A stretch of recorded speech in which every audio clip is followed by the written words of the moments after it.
প্রতি বছর দেবী দুর্গার আগমন ও গমন আলাদা আলাদা বাহনে হয় কেন? আসুন জেনে নেওয়া যাক। হাতি, ঘোড়া, নৌকা, পালকি এই চার বাহনে দেবী দুর্গার আগমন ও গমন ঘটে থাকে।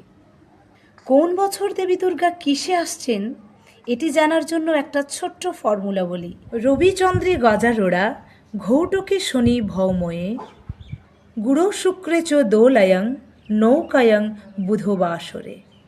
একটু সহজ করে বলি, সপ্তমী যদি রবিবার বা সোমবার হয় দেবী আসবেন হাতিতে। সপ্তমী যদি শনিবার বা মঙ্গলবার হয় দেবী আসবেন ঘোড়াতে। আর সপ্তমী যদি বুধবার হয় দেবী আসবেন নৌকাতে।